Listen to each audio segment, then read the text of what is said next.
नमस्कार दोस्तों, बाजार हाट न्यूज़ चैनल के एक नए एपिसोड में आप लोग का बहुत बहुत स्वागत है। दोस्तों, यहाँ पर 11 अक्टूबर 2021 यानी सोमवार मंडे के लिए बैंक निफ्टी का ऑप्शन एनालिसिस और साथ में बैंकिंग स्टॉक के एनालिसिस लेकर आपके सामने हाजिर हूँ। देखेंगे बैंक निफ्टी कहाँ पे खड़ा है और कौन सा बैंकिंग स्टॉक्स कहाँ पे खड़ा है, सबकी एक एक करके आंसर्स करेंगे। पसंद आए तो फीडबैक देना बिल्कुल ना भूलें। सबसे पहले हम लोग बैंक निफ्टी के इंडेक्स को देख लेते हैं, उसके बाद ऑप्शन चेन को देखेंगे। तो बैंक निफ्टी की जो क्लोजिंग है, अगर क्लोजिंग की बात करें तो क्लोजिंग इतना 37,775 पे लगाया। कितना? 37,775 यहाँ पर आप क्लोजिंग देख पा रहे हैं। और इसने हाई जो लगाया, ओपन जो हुआ तो 37,906 पे ओपन हुआ था, हाई 38,105, यानी कि लगभग लगभग 100 पॉइंट पे ऊपर गया था। और आप लोग मुझे बताएं, क्या मैंने आपको अपनी एनालिसिस में ये बात नहीं बोला था कि बहुत ज़्यादा हुआ तो ये 38,100 तक जा सकता है, बहुत ज़्यादा हुआ तो 38,100 तक जा सकता है, फिर वहीं से गिरावट आ जाएगा। और हम कब पॉजिटिव होंगे मैंने ये भी बताया था, जब ये 38,175 के ऊपर सस्टेन करेगा तब। तो देखिए बिल्कुल वही बात हुआ, ये 38,100 से जो गिरावट दिखाया, तो आप यहाँ पे देख रहे हैं कितनी बड़ी विक्स इसने बना लिया है। तो आप ये कह सकते हैं कि एनालिसिस बिल्कुल फिट बैठ गया वहाँ पर। अब इसने जो लो लगाया, लो पे ध्यान देंगे, 37,674 ऊपर के लेवल तो हमारे फिट बैठे। 37,675 का लो लगाया था। मैंने नीचे के भी लो प्राइस आपको बताए थे कि बहुत ज़्यादा हुआ, बहुत ज़्यादा हुआ। हालांकि हम 37,600 के नीचे नहीं जा रहे, ऐसा मैंने बोला था, लेकिन बहुत ज़्यादा हुआ तो 37,500 तक आ सकते हैं और वहाँ से रिवर्ट हो जाएंगे। तो आप बिल्कुल देखिए 37,674 का लो लगा के फिर वहाँ से बाउंस कर गया और 37,775 पे क्लोज किया, यानी कि यहाँ से लगभग 100 पॉइंट ऊपर गया है। तो हम यहाँ से देख रहे हैं कि ऊपर से ओपन होने के बाद ऊपर 100 पॉइंट गया, लो होने के बाद नीचे से 100 पॉइंट कवर कर रहा है और कैंडल लगभग इसने बीच में बना दिया है। अब यहाँ पर ये चीज़ें तो देख रहे हैं कि ये हमारे लिए एक रेजिस्टेंस एरिया बन गया है। यहाँ पर से देखें, इस कैंडल का हाई प्राइस, इस कैंडल का हाई प्राइस और यहाँ पर एक कैंडल का हाई प्राइस, ये तीनों ही प्राइस को अगर आप मैच कराएंगे तो ये कहीं ना कहीं आसपास में आता हुआ नजर आएगा। जैसे कि अभी मैं आपके सामने में एक लाइन लगा देता हूँ। देखिए हम लोग ऑप्शन एनालिसिस भी करेंगे, ऑप्शन चेन भी देखेंगे, लेकिन सबसे पहले कैंडल देखना बेहद ज़रूरी है। तो मैं एक हॉरिजेंटल एरिया यहाँ पे प्लॉट कर देता हूँ। जैसे प्लॉट किया तो पता चलता है कि 38,112, 38,106 और 38,105 कुल मिला के ये लेवल हमारे लिए रजिस्टेंस है, बड़ा वाला रजिस्टेंस।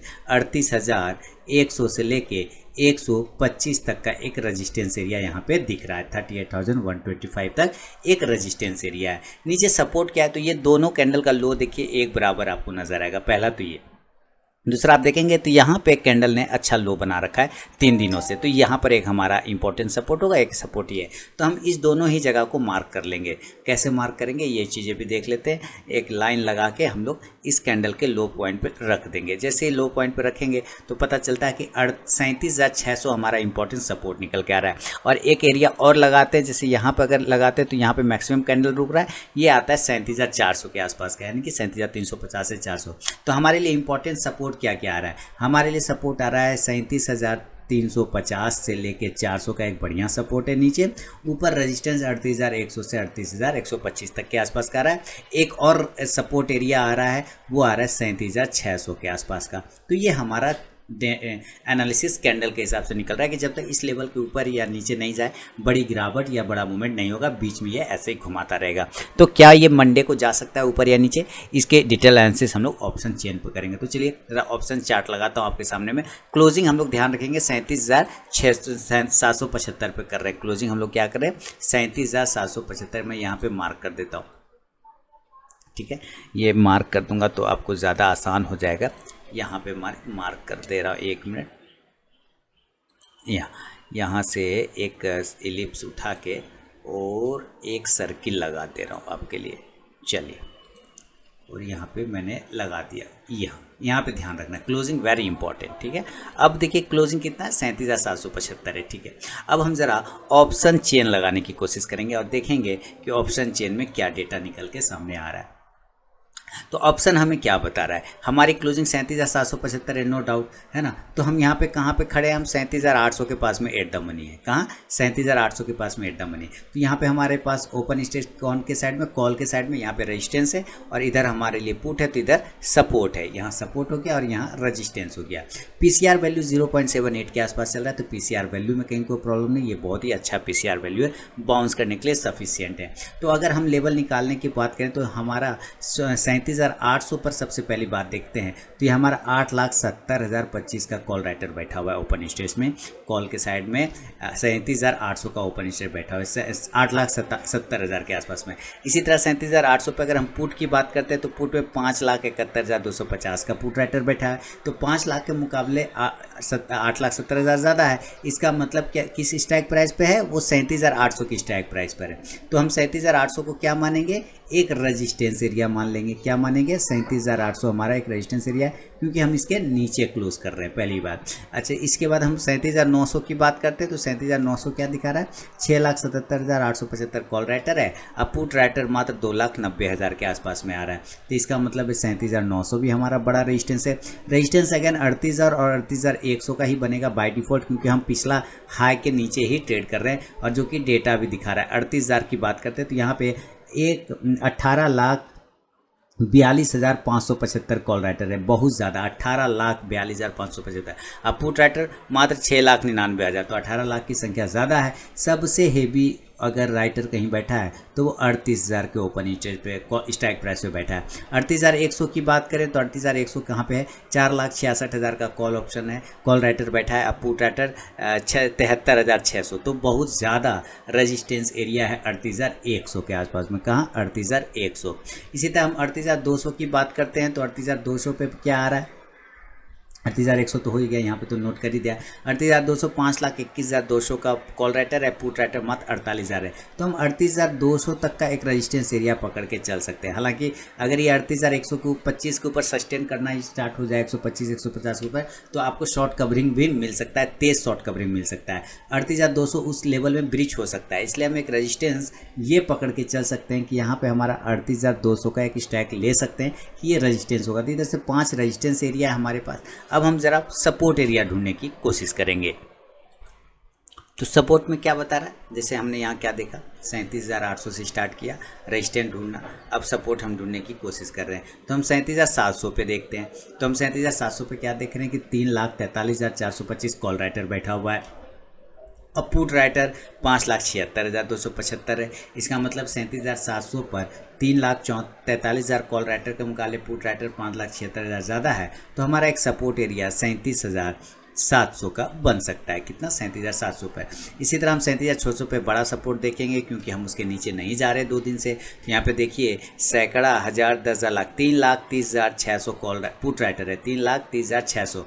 और अगर हम पुट राइटर की बात करें तो मात्र 1,10,000 है। मैं यहाँ पे ठीक कर दूँ, मात्र 1,10,000। 1 लाख के मुकाबले 3 लाख ज़्यादा है। तो हम 37,600 का एक सपोर्ट पकड़ लेते हैं। 37,500 पे सबसे बड़ा होगा, क्योंकि ये हमारा राउंड नंबर फिगर है। तो यहाँ पे हम देख रहे हैं 9,66,400 कॉल पुट राइटर है और कॉल राइटर 4,96,250 है। कितना? 4,96,250। तो इधर डबल का मुकाबला चल रहा है। तो 37,500 हमारा इंपॉर्टेंट सपोर्ट है। इसी तरह हम 37,400 की बात करते हैं, यहाँ से लो लगा के भी घूमते हैं। 2,24,350 पुट राइटर है, कॉल राइटर मात्र 40,900 के आसपास में है।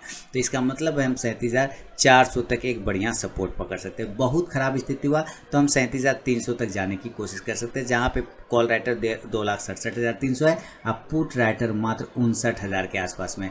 तो 59,000 बहुत कम है और 2,67,000 ज़्यादा है। तो हम 37,300 का एक सपोर्ट ढूंढ सकते हैं। तो 37,300, 400, 500, 600, 700 सपोर्ट है और इधर रजिस्टेंस है 37,800, 900, 38,000, 38,100 और 200। चलिए अब डेटा निकाल लिया हम लोगों ने। अब जरा लेवल निकालने की कोशिश करते हैं। तो दोस्तों यहाँ पे रेजिस्टेंस ऊपर में, सपोर्ट नीचे में नोट कर दिया है। अब चलिए देखते हैं कहाँ पे बाइंग और सेलिंग होगी। तो सबसे पहले क्लोजिंग हम लोग कहाँ कर रहे हैं? हम लोग क्लोजिंग कर रहे हैं 37,775 के पास में। बिल्कुल सही है। तो बाइंग कहाँ पे करना चाहिए, है ना? हम 37,800 के पास में एक छोटा सा रेजिस्टेंस है नज़दीक में, देख रहे हैं 37,875 के 800 के आसपास। और हमारी क्लोजिंग 37,775 यानी 25 पॉइंट ऊपर जस्ट हमारा रेजिस्टेंस लेवल बैठा हुआ है। तो अगर आप एग्रेसिव ट्रेडर हैं, if you are a aggressive trader, then you can buy, आप बाय कर सकते हैं 37,800 के ऊपर। 37,800 के ऊपर निकलेगा, 37,800 के ऊपर निकलेगा, आप बाइंग कर सकते हैं, कहीं कोई दिक्कत वाली बात नहीं है। If you are safe trader, अगर आप सेफ ट्रेडर हैं तब आपकी कहाँ बाइंग होगी? तो भाई सेफ ट्रेडर की बाइंग 37,850 के ऊपर होगी। ठीक है, इस दोनों ही कंडीशन में पहला छोटा वाला टारगेट 37,900 का बनेगा। कितना? 37,900 का एक टारगेट आपको यहाँ देखने को मिलेगा। और दूसरा टारगेट क्या, 38,000 वाला, 38,000 वाला जो राउंड नंबर का रेजिस्टेंस एरिया वो मिलेगा। और तीसरा टारगेट होगा 38,100 का। देखिए 38,200 मैंने यहाँ नोट तो किए हैं, लेकिन मैं यहाँ तक जाने के कंफर्टेबल जोन में नहीं हूँ, क्योंकि कॉल राइटर हेवी बैठे हुए वहाँ पे। तो 38,175 के ऊपर ही सस्टेन करने के बाद मैं मानूंगा। तो फिलहाल मैं 38,100 तक का ही रजिस्टेंस रखना चाहूँगा। इस हिसाब से आप यहाँ से कॉल ऑप्शन को बाय करके चल सकते हैं। और ये कौन सा कॉल ऑप्शन रहेगा, तो आप 37,800 का भी बाय कर सकते हैं, 37,900 का भी बाय कर सकते हैं। इंडेक्स ऊपर चलेगा तो ये कॉल ऑप्शन प्रॉफिट देगा। एक नंबर में कंडीशन में तो ये हो सकता है। सेकेंड कंडीशन हो सकता है कि ये ऊपर ना जाए और ये नीचे खुल जाए। तो अगर ये 37,700 के नीचे निकल जाता है, इफ़ यू सेल बिलो, यानी अगर ये नीचे की तरफ में आता है, ब्रेक हो जाता है 37,700 के नीचे, अगर इसके नीचे आ जाता है तो आपको यहाँ पे एक पता है कि यहाँ पे एक छोटा सा सपोर्ट एरिया है हमारा 37,700 के। इसके नीचे आने पे सेल एक्टिवेट हो जाएगा, सेल।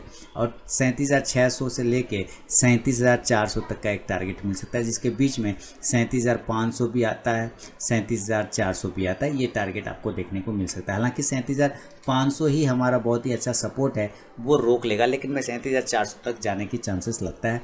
ज़्यादा से ज़्यादा हुआ तो 37,400 तक जा सकता है। इस हिसाब से आप यहाँ से पुट ऑप्शन को बाय करने की कोशिश कर सकते हैं 37,700 के स्ट्राइक प्राइस को। अगर आप 37,700 के स्ट्राइक प्राइस को बाय करते हैं तो यहाँ से इंडेक्स अगर गिरने लगेगा तो ये पुट ऑप्शन ऊपर जाके प्रॉफिट देगा। तो अगर ये इंडेक्स नीचे तो पुट ऊपर जाके प्रॉफिट देगा। ये एक नॉर्मल कंडीशन में मैंने बाय और सेल के लेवल आपको बताया, लेकिन लेवल बदल सकते हैं अगर ये इन केस में गैप अप और गैप डाउन हो जाता है तो क्लोजिंग कर रहा है 37,775। अगर गैप अप ओपन होगा तो कहाँ होगा, ज़्यादा ज़्यादा वही 38,000 वाला लेवल। सीधी सी बात है ना। अगर ये गैप अप खुलता भी है तो कहाँ खुलेगा, 38,000 के लेवल के आसपास, क्योंकि वही रजिस्टेंस एरिया है। या तो ये 38,000 के पास खुले या तो ये 38,100 के आसपास में खुले। ये दोनों ही लेवल आपको पहले ही बता चुका। डेटा काफ़ी हैवी है और चार्ट भी यहाँ पे दिखा रहा है काफ़ी तगड़ा रजिस्टेंस लेते हुए, जिसके वजह से यहाँ पे पहला कंडीशन में क्या होगा कि सेल करेंगे 38,000 से 38,100 के आसपास में। और टारगेट नीचे के 37,900, फर्स्ट टारगेट 37,900, दूसरा 37,800 और 37,700, जो कि क्लोजिंग प्राइस के आसपास है, वहाँ आने के चांसेस बना सकता है। और लो प्राइस भी 37,674 लग रहा है, तो यहाँ पर एक टारगेट मिल सकता है आपको। इस हिसाब से आप पुट ऑप्शन को बाय करें तो पुट ऑप्शन कौन सा स्ट्राइक प्राइस का रहेगा, तो 38,000 के राउंड नंबर का ही स्ट्राइक प्राइस रहेगा पुट ऑप्शन। इंडेक्स नीचे तो ये पुट ऑप्शन ऊपर जाके प्रॉफिट देगा। एक कंडीशन तो गैप अप में वो ये हुआ। तो बाय कब करना, देखिए बाय के लिए हम रेडी रहेंगे अगर ये 38,175 के ऊपर प्राइस प्लस टाइम ये दोनों सस्टेन करना चाहिए। दोस्तों अगर आप मेरे नए सब्सक्राइबर हैं, चैनल को अभी तक सब्सक्राइब नहीं किया है तो ज़रूर सब्सक्राइब कर लें, बेल आइकन भी प्रेस कर लें, जिससे मेरे वीडियो की लेटेस्ट नोटिफिकेशन मिल जाएगी सबसे पहले। और लाइव मार्केट में कॉल प्राप्त करने के लिए टेलीग्राम चैनल भी ज्वाइन कर सकते हैं। मैं यहाँ पर पूरी डिटेल एनालिसिस निफ्टी और बैंक निफ्टी की बना के देने की कोशिश करता हूँ, साथ ही बैंकिंग स्टॉक्स की भी। तो बैंक निफ्टी वाले वीडियो में ही बैंकिंग स्टॉक को इंक्लूड कर देता हूँ, जो अभी इसके साथ साथ आपको दिखाऊंगा। 38,175 के ऊपर जब ये प्राइस और टाइम सस्टेन करने लगेगा तब समझिएगा कि शॉर्ट कवरिंग स्टार्ट हो जाएगा। देन यहाँ से आप बाय करके 38,500 तक के टारगेट को लेने की कोशिश कर सकते हैं, लेकिन फिलहाल वो अभी दूर है। 38,175 के ऊपर जब सस्टेन करेगा तब सेलिंग के लेवल खुल गए, यहाँ पे ये सेल कर सकते हैं अगर नीचे आता है तो। अगर नीचे से अगर आपको बाय करना है तो याद रखिए 37,650 से लेकर 37,700 हमारा एक बाइंग स्ट्रॉन्ग सपोर्ट एरिया है, क्योंकि ये लो और क्लोज प्राइस के बीच का प्राइस आता है। तो यहाँ पे एक स्ट्रॉन्ग बाय जोन बनता है। अगर ये ऊपर से नीचे आता है और इस लेवल के आसपास मिलता है आपको, तो ज़रूर यहाँ से कॉन्ट्रा ट्रेड आपको बनाना चाहिए, कॉन्ट्रा ट्रेड बना के चलना चाहिए। यानी सेल का पोजीशन से एग्जिट होकर बाय में बैठ सकते हैं और ऊपर टारगेट 37,800, दूसरा 37,900 और फिर 38,000 के टारगेट लेने की कोशिश कर सकते हैं। इंडेक्स ऊपर चलेगा तो ये कॉल ऑप्शन भी कॉन्ट्रा ट्रेड में ऊपर जाके प्रॉफिट देगा। ये आपको नज़र रखना है। कहाँ 37,700, 900 और 38,000 के स्ट्राइक प्राइस को। तो कॉल ऑप्शन कौन सा लेना है ये तो मैंने आपको कॉन्ट्रा ट्रेड बताया। यहाँ पे आपको कॉल ऑप्शन 37,700 के स्ट्राइक प्राइस का लेना है। इस कंडीशन में 37,700 का कॉल ऑप्शन को बाय करके चलना है। तो इंडेक्स ऊपर तो ये कॉल ऑप्शन ऊपर जाके प्रॉफिट देगा। तो ये कुछ सिनेरियो बन गए गैप अप में। अगर इनकेस ये गैप डाउन होता है तो फिर हमें क्या करना चाहिए, तो चलिए मैं गैप डाउन के लेवल यहाँ पे आपको लिखने की कोशिश करता हूँ। गैप डाउन हम कहाँ क्लोज कर रहे हैं, हमारी क्लोजिंग है 37,775 के आसपास में। क्लियर है, ये हमारी क्लोजिंग है।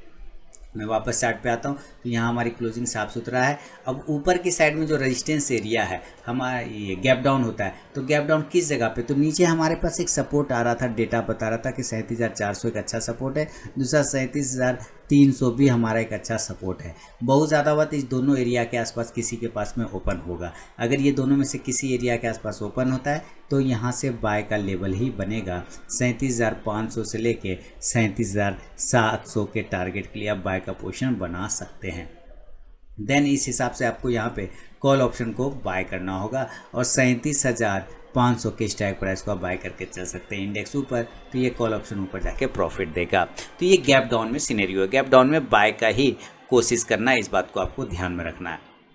अच्छा, इसके अलावा हम यहाँ पे आते हैं, अगर इसको आप इंट्राडे के चार्ट पर देखें, सबसे पहले तो मैं आपको इंडिकेटर दिखा दूँ। अच्छा, MACD नहीं लगाया ना, मैं MACD लगा देता हूँ जल्दी से आप लोगों के लिए। यहाँ पे लग गए MACD। चलिए, अभी टेक्निकल इशू है, ये इंडिकेटर MACD नहीं लग रहा है, कोई बात नहीं। RSI 58 के आसपास चल रहा है, इसमें कोई दिक्कत नहीं। RSI ऊपर की साइड में अगर 60 क्रॉस ओवर करके जाएगा तो एक अच्छा मूवमेंट दिखाएगा। आपको ध्यान रखना है सबसे बेहतरीन जगह, और वो है 15 मिनट के टाइम फ्रेम पर। आपको 15 मिनट को चार्ट को पकड़ना आना चाहिए। अगर आप 50 मिनट के चार्ट को पकड़ पाते हैं तो आप एक अच्छा ट्रेड बना पाते हैं। बैंक निफ्टी और निफ्टी में दोनों ही जगह आप एक अच्छा प्रॉफिट बना पाते हैं। देखिए 15 मिनट के चार्ट पे इसने क्या किया, आप ध्यान से देखेंगे 50 मिनट के चार्ट पे तो बहुत ही बेहतरीन पैटर्न बना के रखा है बैंक निफ्टी ने। देखिए नीचे से अगर आप बैंक निफ्टी देखें तो बिल्कुल एक ट्रेन लाइन का सपोर्ट लेता हुआ ऊपर जा रहा है ना, इस ट्रेन लाइन, यानी यही ट्रेन लाइन हमारे लिए इंपॉर्टेंट सपोर्ट एरिया है। और वो ट्रेन लाइन कितना आ रहा है, 37,650 के आसपास का आ रहा है। अगर याद रखिए 37,650, 600 ये दोनों एरिया अगर ब्रेक हो जाता है तो ये आपको तुरंत से 37,475 के आसपास में आता हुआ नजर आएगा। कितना के आसपास में, 475 के आसपास में। 450 से 475 का एरिया 400 तक भी आ सकता है। अगर ये 37,600, 650 के नीचे आ जाता है तो सपोर्ट एरिया टूट जाएगा। अच्छा, यहाँ से एक रेजिस्टेंस इसने बना रखा है। अगर ये 15 मिनट के टाइम फ्रेम में देखें तो बहुत ही छोटे जगह से इसने एक राउंडिंग पैटर्न बना के डेवलप करके ऊपर की साइड में भागा था। यहाँ से देख रहे हैं ये पैटर्न को इसने डेवलप किया था। लेकिन आपको ये समझना कि ये जो प्राइस है हमारा ऊपर में, जो यहाँ से एक छोटा सा प्राइस देख रहे हैं इसके ऊपर नहीं जा पा रहा था बहुत बार, है ना। यहाँ पे एक बॉक्स बना रखा है, ये एरिया देख रहे हैं, इसी एरिया को मैं आगे ले जाता हूँ तो ये पता चलता है कि ये कौन सा प्राइस आ रहा है। तो ये 37,890 के आसपास में आ रहा है। अगर आप राउंड नंबर लेते हैं तो 37,900 का ऊपर आता है। इसलिए मैंने आपको सेफ ट्रेडर और रिस्की ट्रेडर बोला था कि अगर आप सेफ ट्रेडर हैं तो 37,850 से 900 के ऊपर लीजिए, रिस्की ट्रेडर हैं तो 800 के ऊपर ही आप बाय करके चल सकते हैं 825। लेकिन अगर ये सेफ ट्रेडर हैं तो आप 37,900 के ऊपर भी लें, 37,875 के ऊपर भी लें, क्योंकि ये एरिया अब हमारा रेजिस्टेंस एरिया बन चुका है। तो जाहिर से यहाँ पर इसने एक साइडवेज जोन बनाया था और उसको ब्रेक जब ये किया तो ऊपर की तरफ गया, उसी तरह वापस से इसने एक साइडवेज एरिया बनाया। जब ये ब्रेक करके ऊपर जाएगा तो एक अच्छा मूवमेंट आपको दिखाएगा बैंक निफ्टी। तो दोस्तों ये ओवरऑल बैंक निफ्टी पे मेरा अपना व्यू, अगर पसंद आता है तो ज़रूर कमेंट करके मुझे बताएं। अब देखिए ये ऊपर के एरिया को तोड़ेगा तो कहाँ जाएगा, ये वापस अपने हायर जोन यानी कि 38,100 के आसपास जाने की कोशिश कर सकता है। अगर ये 37,875 से 900 को ऊपर के एरिया में तोड़ता है तो नीचे 37,650 तोड़ेगा तो डायरेक्ट ये 37,400 तक भी आ सकता है, 400 तक में। तो ये बैंक निफ्टी में पूरा एनालिसिस मैंने आपको बता दिया। अब चलेंगे ज़रा बैंकिंग स्टॉक्स की तरफ, अब देखेंगे कि कौन सा बैंकिंग स्टॉक किस लेवल पे खड़ा है। तो चलिए सबसे पहले मैं आपको डेली का चार्ट कर देता हूँ। बिल्कुल, अब ये डेली के चार्ट पे हम लोग शिफ्ट हो गए और थोड़ा सा जूम कर देता हूँ चार्ट को, और ये कुछ नहीं, बस सिर्फ प्लस का सिंबल दाबेंगे और ये बड़ा हो जाएगा, ये आ गया। अब यहाँ पे क्या करना है कि हमें एक्सिस बैंक को देखना है। तो एक्सिस बैंक क्या कर रहा है, देखिए इसने डोजी कैंडल बना रखा है, बहुत ही बेहतरीन कैंडल फॉर्म है। इसका जो हाई प्राइस आ रहा है, सीधे सीधे समझिए डोजी मतलब क्या होता है, मैं कई बार बोल चुका हूँ, आप लोग बोलिए तो क्या होता है डोजी मतलब। डोजी मतलब होता है कन्फ्यूज़न। क्या होता है, कन्फ्यूज़न, मार्केट कन्फ्यूज है, जाना कहाँ है, बैंक एक्सिस बैंक कन्फ्यूज है। तो कन्फ्यूज़न कब क्लियर होगा, या तो हाई तोड़ दे या तो लो तोड़ दे, है ना। ये डोजी है, या तो हाई तोड़ दे तो कन्फ्यूजन क्लियर, या तो लो तोड़ दे तब कन्फ्यूजन क्लियर। तो अगर इसके हाई के ऊपर निकल जाता है, यानी कि एक्सिस बैंक मंडे के दिन इसके ऊपर ट्रेड करने लग जाता है अपने हाई एरिया के आसपास, जो कि 785 आ रहा है, 790 के ऊपर निकलते के साथ 800 तक के इंट्राडे टारगेट 810 तक भी बन सकता है।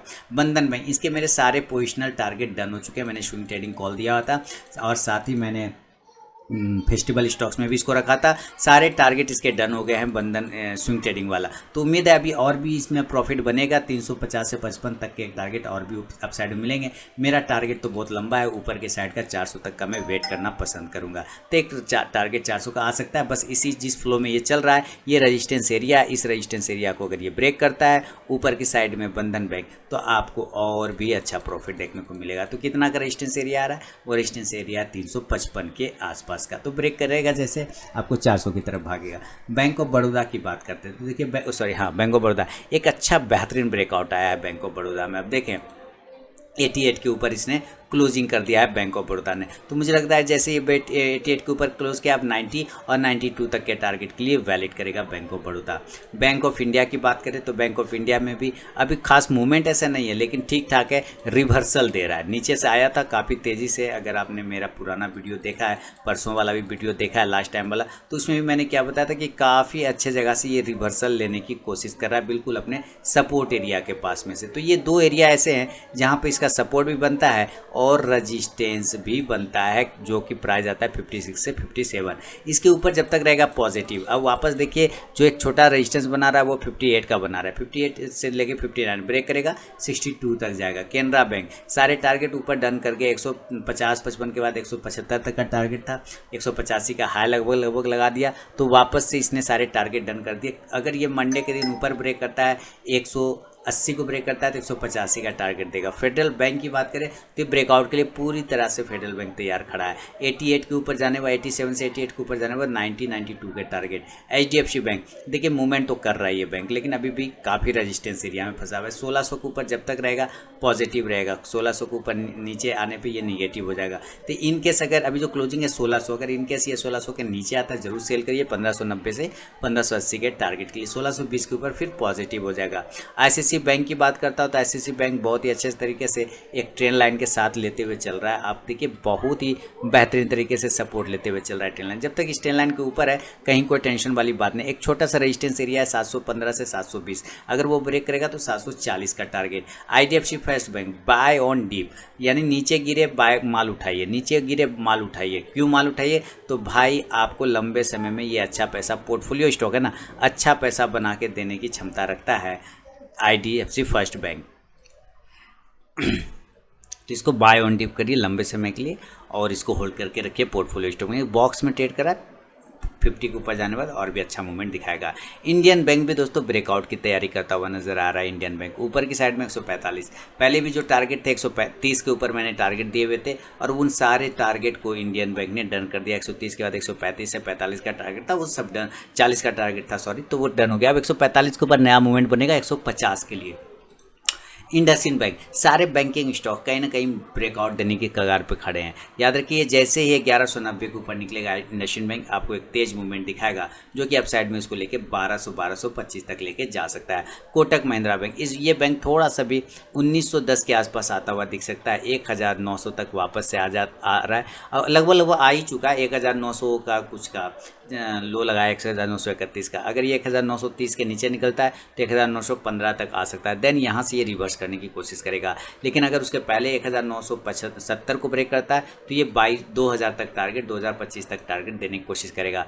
PNB को बाय ऑन डीप करके चलना है। नीचे जैसे ये बाय ऑन डीप करिए और लॉन्ग टर्म का व्यू रखिए। इस लॉन्ग टर्म में ये स्टॉक आपको बहुत ही अच्छा पैसा बना के देने वाला है PNB, तो नज़र रखेंगे PNB पर।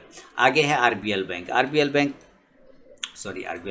RBL बैंक जैसे ऊपर की साइड में 200 के ऊपर निकलता है, 198 के ऊपर निकलता है, नया मूवमेंट 210 का बना के देगा। स्टेट बैंक ऑफ इंडिया 470 के ऊपर जाने के बाद नया मूवमेंट करेगा 490 से लेकर 500 के टारगेट के लिए। 470 का एक रेजिस्टेंस जोन बना रखा है। यूनियन बैंक 37 के ऊपर जब तक रहेगा मजबूत रहेगा। 37 के नीचे आने पर फिर से एक सेलिंग प्रेशर इसको देखने को मिलेगा। एक ट्रेन लाइन को ब्रेक करके ऊपर तो गया है, अब हमें देखना क्या ये ट्रेन लाइन को होल्ड कर पाता है, क्या ये 38 को ब्रेक कर पाता है। अगर ये ब्रेक कर पाता है 39 से 40 के टारगेट। यस बैंक कोई व्यू नहीं है, बने रहें जैसे है लंबे समय के लिए। अगर आपने ले रखा है तो कोई दिक्कत नहीं है, अब इतना छोटा आ गया तो क्या करेंगे इसको, तो खैर चलिए इस पर ऐसे कोई व्यू बनता नहीं है फिलहाल।